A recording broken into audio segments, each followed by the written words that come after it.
নমস্কার। আজ কিভাবে জন্ম হলো আমাদের মহাবিশ্বের এ সম্পর্কে একটু আলোচনা করা যেতে পারে।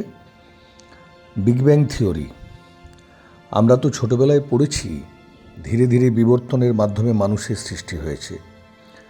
কিন্তু কখনো কি ভেবেছেন আমরা, পৃথিবী, সূর্য, অসংখ্য নক্ষত্র আর পুরো মহাবিশ্ব, এসবের শুরুটা কোথায়? এই বিশাল মহাবিশ্বের জন্ম কিভাবে হলো? এই প্রশ্নের উত্তর খুঁজতে বিজ্ঞানীরা শতাব্দীর পর শতাব্দী গবেষণা করেছেন। আর সেই গবেষণা থেকে উঠে এসেছে মহাবিশ্বের উৎপত্তি নিয়ে সবচেয়ে গ্রহণযোগ্য বৈজ্ঞানিক ব্যাখ্যা, বিগ ব্যাং থিওরি। কিন্তু নাম শুনে ভুল করবেন না, এটি কোনো বিশাল বিস্ফোরণের গল্প নয়, বরং এটি হলো স্থান ও সময়ের জন্মের গল্প। ভাবুন তো, আজ থেকে প্রায় 13.8 বিলিয়ন বছর আগে পুরো মহাবিশ্ব, যেখানে আজ শত শত বিলিয়ন গ্যালাক্সি রয়েছে, সব কিছুই ছিল অবিশ্বাস্যভাবে ছোট, অত্যন্ত ঘন এবং অসীম উত্তপ্ত একটি অবস্থা। কল্পনা করা যায় না, কিন্তু সত্যি হলো সেই সময় পৃথিবী ছিল না, সূর্য ছিল না, এমনকি স্থান আর সময়ও আজকের মতো ছিল না। তারপর শুরু হলো এক অভূতপূর্ব ঘটনা। হঠাৎ কোনো শূন্য জায়গায় বিস্ফোরণ নয়, বরং মহাবিশ্ব নিজেই প্রসারিত হতে শুরু করল। এই প্রসারণকেই আমরা বলি বিগ ব্যাং। প্রথম 1 সেকেন্ডও সম্পূর্ণ হওয়ার আগেই মহাবিশ্ব ভয়ঙ্কর গতিতে প্রসারিত হতে থাকে। তাপমাত্রা ছিল কোটি কোটি ডিগ্রিরও বেশি। এতটাই গরম ছিল যে কোনো পরমাণু তো দূরের কথা, সাধারণ কণাও স্থায়ীভাবে থাকতে পারছিল না। কিন্তু সময়ের সঙ্গে সঙ্গে মহাবিশ্ব ঠান্ডা হতে শুরু করল।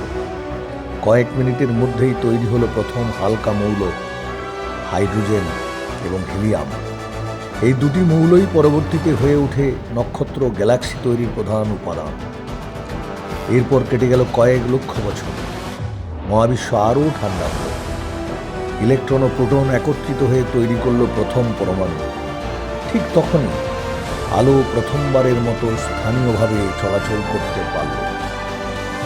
আজও সেই প্রাচীন আলোর ক্ষীণ প্রতিধ্বনি মহাকাশে ভেসে বেড়াচ্ছে। বিজ্ঞানীরা একে বলেন কসমিক মাইক্রোওয়েভ ব্যাকগ্রাউন্ড, বা সংক্ষেপে সিএমবি। এটিকে অনেকে বিগ ব্যাংয়ের সবচেয়ে শক্তিশালী প্রমাণ বলে মনে করেন। এরপর শুরু হলো মহাকর্ষের খেলা। গ্যাসের বিশাল মেঘ নিজেদের আকর্ষণে ধীরে ধীরে সংকুচিত হতে থাকল। জন্ম নিল প্রথম নক্ষত্র, তারপর তৈরি হলো গ্যালাক্সি। এভাবেই কোটি কোটি বছর ধরে গড়ে উঠেছে আমাদের পরিচিত মহাবিশ্ব। প্রায় 4.6 বিলিয়ন বছর আগে জন্ম নিল আমাদের সূর্য, আর তার চারপাশে তৈরি হলো পৃথিবী সহ সৌরজগতের অন্যান্য গ্রহ। অবশেষে বহু কোটি বছর পরে পৃথিবীতে শুরু হলো জীবনের আবির্ভাব। কিন্তু প্রশ্ন হলো, বিজ্ঞানীরা কিভাবে জানলেন যে মহাবিশ্ব প্রসারিত হচ্ছে? 1929 সালে জ্যোতির্বিজ্ঞানী এডউইন হাবল দেখলেন দূরের প্রায় সব গ্যালাক্সি আমাদের থেকে দূরে সরে যাচ্ছে, আর যত দূরের গ্যালাক্সি তত দ্রুত সরে যাচ্ছে। এ যেন একটি ফুলতে থাকা বেলুনের গায়ে আঁকা বিন্দুগুলো ধীরে ধীরে একে অপরের থেকে দূরে চলে যাচ্ছে। এই পর্যবেক্ষণই বিগ ব্যাং তত্ত্বকে শক্তিশালী ভিত্তি দেয়। তবে একটি বিষয় মনে রাখা জরুরি, বিগ ব্যাং থিওরি সব প্রশ্নের উত্তর দেয় না। বিগ ব্যাংয়ের আগে কি ছিল? কেন এই ঘটনা ঘটেছিল? মহাবিশ্বের জন্মের আসল রহস্য কি? এই প্রশ্নগুলোর উত্তর এখনও বিজ্ঞানীদের কাছে অজানা। আর সেই রহস্য উন্মোচনের জন্যই চলছে নিরন্তর গবেষণা। হয়তো একদিন আমরা জানতে পারব মহাবিশ্বের জন্মেরও আগে কী ছিল। কিন্তু আজ পর্যন্ত আমাদের হাতে থাকা বৈজ্ঞানিক প্রমাণ অনুযায়ী বিগ ব্যাং থিওরি মহাবিশ্বের উৎপত্তির সবচেয়ে গ্রহণযোগ্য ব্যাখ্যা। তাই যখন রাতের আকাশে অসংখ্য তারার দিকে তাকাবেন, একবার ভাববেন, হয়তো এই সব কিছু শুরু হয়েছিল মাত্র একটি অবিশ্বাস্য, উত্তপ্ত ও ক্ষুদ্র অবস্থার মধ্য থেকে। আর সেই গল্পেরই নাম বিগ ব্যাং থিওরি। নমস্কার।